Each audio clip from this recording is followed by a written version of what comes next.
Dikisahkan dalam kitab Irsyadul Ibad hal 155-156 pernah suatu ketika Nabi Sulaiman alaihi salam mendapatkan perintah dari Allah Ta'ala untuk pergi ke tepi laut pantai. Di sana akan menemukan suatu hal yang luar biasa. Setelah mendengar perintah tersebut, Nabi Sulaiman alaihi salam berangkat menuju pantai beserta rombongannya yang terdiri dari golongan manusia dan jin.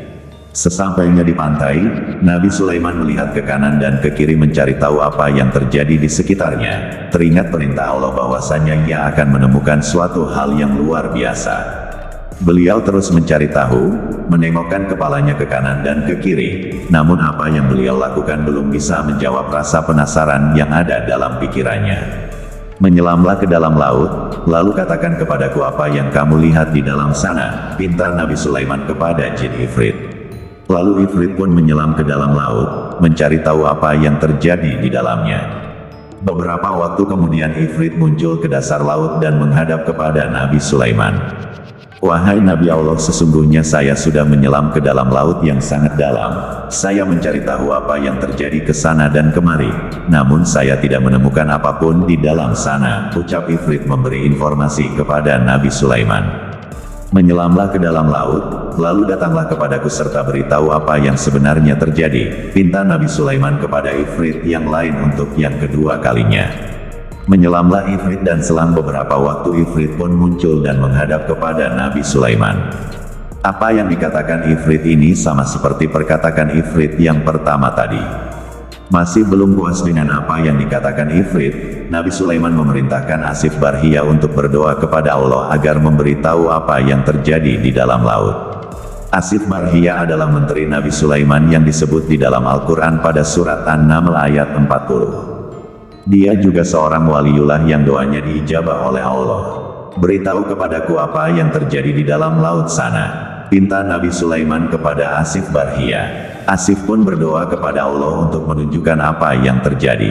Setelah Asif Barhia berdoa, tiba-tiba datang sebuah benda berbentuk kubah yang mempunyai 4 pintu. Satu pintu terbuat dari batu intan, satu pintu terbuat dari batu yakut, satu lagi terbuat dari batu intan putih, dan satunya lagi terbuat dari batu aquamarin, zamrud hijau. Semua pintu itu terbuka dan tidak ada satu tetes air pun yang masuk ke dalamnya, padahal benda tersebut berada di dalam laut yang sangat dalam sama seperti 3 kali perjalanan menyelamnya Ifrit yang pertama. Lalu, benda yang berbentuk kubah tersebut diserahkan kepada Nabi Sulaiman alaihi salam. Tiba-tiba, di dalamnya terdapat seorang laki-laki yang tampan, memakai baju yang serba putih, dan bersih badannya. Pemuda itu sedang melakukan salat, lalu Nabi Sulaiman masuk ke dalamnya dan memberikan salam kepada pemuda itu. Pemuda itu pun mempercepat salatnya dan menjawab salam Nabi Sulaiman. Sebab apa kau bisa berada di dasar laut ini? Tanya Nabi Sulaiman mengawali pembicaraan.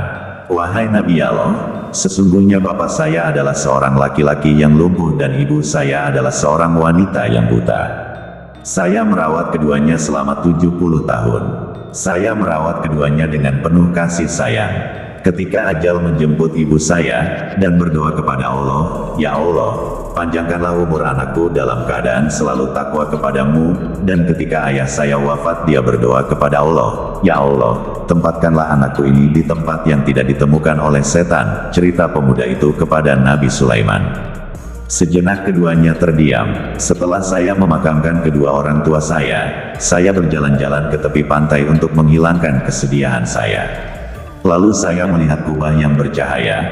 Kubah tersebut sangat indah. Saya masuk ke dalamnya untuk melihat keindahan kubah tersebut. Lalu datanglah malaikat dari beberapa malaikat. Malaikat tadi membawa kubah tersebut ke dalam laut, sedangkan saya berada di dalamnya, ucap pemuda itu melanjutkan ceritanya. Pada zaman siapa kamu mendatangi pantai? Tanya Nabi Sulaiman penuh penasaran. Pada zaman Nabi Ibrahim, alaihi salam, jawab pemuda itu.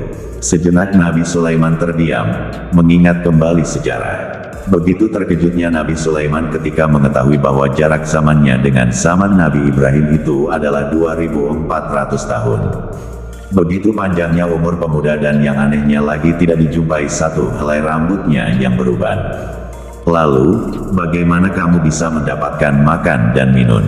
Tanya Nabi Sulaiman, "Wahai Nabi Allah, setiap hari datang kepadaku seekor burung yang membawakanku makanan sebesar kepala manusia. Saya memakannya. Saya merasakan kenikmatan yang belum pernah saya rasakan di dunia. Setelah saya memakannya, saya tidak lagi merasakan lapar, haus, gerah, dingin, tidur, kantuk dan sifat-sifat yang dirasakan oleh manusia pada umumnya serta saya juga tidak merasakan kesepian." Jawab pemuda itu kepada Nabi Sulaiman, "Maukah kamu ikut denganku di kerajaanku atau kamu ingin kembali kepada tempatmu?"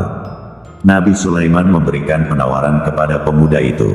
"Wahai Nabi Allah, tolong kembalikan aku ke tempat semula," pinta pemuda itu kepada Nabi Sulaiman. Lalu Nabi Sulaiman memerintahkan Asif Barhia untuk mengembalikan pemuda itu ke tempat semula. Saat itu juga pemuda itu hilang dari pandangan Nabi Sulaiman dan rombongan. Dari kisah tersebut kita bisa mengambil hikmah bahwasannya doa orang tua itu sangatlah mustajab dan tidak bisa diragukan lagi. Dari Anas bin Malik radhiyallahu anhu, Nabi Shallallahu alaihi wasallam bersabda, "Tiga doa yang mustajab yang tidak diragukan lagi, yaitu doa orang yang disalimi, doa orang yang bepergian safar, dan doa orang tua pada anaknya." Hari Ibnu Majah. Oleh karena itu, kita sebagai anak seharusnya berbakti kepada orang tua. Minimal dengan tidak membuatnya sakit hati, atau syukur-syukur bisa membuat mereka bangga, serta merawatnya dengan kasih sayang, dan masih banyak lagi hal yang bisa dilakukan. Jangan sampai kita menyakiti hati mereka dan selalu mengharapkan ridha dari orang tua. Dari Abdullah bin Amr radhiyallahu anhu, ia berkata, Rasulullah Shallallahu alaihi wasallam bersabda, "Ridha Allah tergantung pada ridha orang tua dan murka Allah tergantung pada murka orang tua."